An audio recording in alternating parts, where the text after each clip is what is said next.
Eduard Uspensky, Takuumiehet. 18. luku ja epilogi, lukijana Antti Merilehto.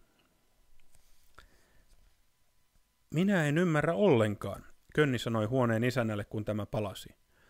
Tulitteko te varta vasten meitä hakemaan? Mitä, sanoi automies. Mitä ihmettelemistä siinä? Minä näin merkki ja sillä selvä. Sitten mä pysäytin auton. Mutta kuinka? No helposti, mä vain katkaisen bensan tulon. Sitten taas pistin kiinni, siitä vaan. On meinaan koettu muutakin kuin naapurin rysää. Mutta entä kuljettaja? Se luulee, että siellä oli hiekkaa tai muuta. Sattuuhan sitä. Minä luulen, että minä tunnen teidät, Tomuri keskeytti. Ettekö te ole Kardaani? Te ajoitte meidät huvilalle. No ei alkuunkaan, mä olen resori, mutta kyllä mä tunnen sen Kardaanin. Ollaan samoissa hommissa. No joo, kuka menee ja minne? Takuumiehet sanoivat osoitteensa. Siitä vaan, sanoi resori. Jääkaappivuokraamo on meidän kadulla. Radiotehdas on siinä lähellä. Kardaani ajelee sinne päin. Ja kyllä se pölynimuriverstaskin siellä jossain matkan varrella on. Siitä vaan. Ja mihinkäs te menette? Automies kysyi Könniltä. Tuletteko te minun mukaani? Kellomies kysyi Vasjalta. Totta kai. No niin, me olemme menossa viinatoimen vuokraaja Petrovin kadulle. Selvä juttu, resori sanoi. Sitten saatte kyllä ajella mun kanssa vähän aikaa, viikon tai sillä tavalla. On meinaa harvemmin asiaa sinne päin, siellä ei ole noita tehtaita. Kuinka te pääsitte sisään, Pakkanen kysyi. Kyllä he pääsevät, aamupeili sanoi. Parvekkeen kautta tai vintin, tai tuulettimen kautta, tai antennia pitkin, mutta ehkä sinun on paras antaa heille imukupit. Se on totta, myönsi Pakkanen. Otahan nämä, Esaias Hesekielin poika. No niin, sanoi Könni. On ehkä paras sanoa hyvästit kaiken varalta. Minä ehdin jo kovin tottua teihin. Ystäviähän meistä tuli tänä aikana. Minä jään nyt vähäksi aikaa niin kuin orvoksi. Älkää välittäkö, Tomuri lohdutti. Saattaa tulla uusia takumiehiä, pesukoneeseen esimerkiksi. Tulkoon tai olkoon tulematta, Könni huitaisi. Ennen kuin minä ehdin taas tottua heihin ja ystävystyä, on heidänkin aika taas lähteä. Ei ole totta, keskeytti Pakkanen. Tiedätkö sinä, miksi me takumiehet aina pärjäämme?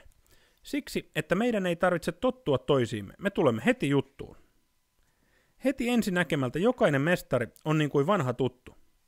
Eikö vaan? Hyvä tuttu. Vai mitä sanoo resori? Jaa, mitä? Siitä vaan. Kuule resori, haluaisitko sinä minulta kynäveitsen tai uuden lyhdyn? Kynäveistä mä en kyllä tarvitse mihinkään, mestari vastasi, mutta se lyhty voisi olla hyväkin. Anna mulle, jos joutaa. Moottori jymisi, tie juoksi pyörien alla. Pakkanen veti Könnin sivuja ja puhui hänelle. Tämä on nyt tärkeä asia, Könni. Tähän saakka ihmiset ja hiiret eivät ole tulleet toimeen keskenään. Miksi? Millä tavalla hiiret ovat huonompia kuin esimerkiksi koirat tai mehiläiset? Minä ymmärrän, sanoi Könni, ja yritän parhaani. Ja tie juoksi yhä vain alta pois, ja tuli koko ajan lyhyemmäksi ja lyhyemmäksi. Siitä vaan. Epilogi. Pikku Tanja mylläsi ja mylläsi huvilassa, mutta pieniä ihmisiä ei löytynyt. Ja tyttö tuli surulliseksi, hyvin surulliseksi. Ehkä häntä lopulta hävettikin vähän. Äiti, kuule, hän sanoi. Nyt minä en enää etsi niitä pieniä miehiä. Ne ovat minulta piilossa ja kai ne itse tietävät minkä takia. Minä annan niiden olla rauhassa, vaikka niitä ei olisikaan, vaikka ne olisivat unta. Silloin tyttö huomasi jääkaapin alta pilkistävän paperin. Hän otti sen käteensä ja luki. Pieniä ihmisiä ei ole olemassakaan.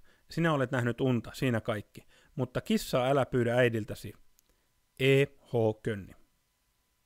Ja jälleen asui Esaias Hesekielin poika kellossaan yhdessä Maijan ja Vasja Hiirulaisen kanssa.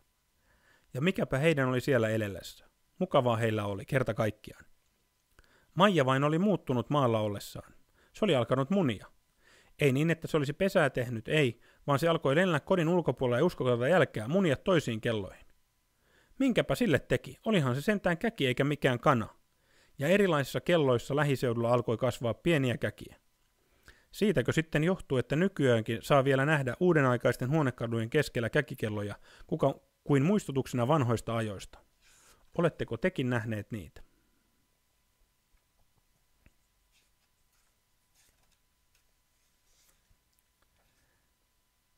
Näin päättyi Eduard Uspenskin kirja Takuumiehet Martti Anhavan suomennoksena. Kustantanut Helsingissä Kustannusosakeyhtiö Otava.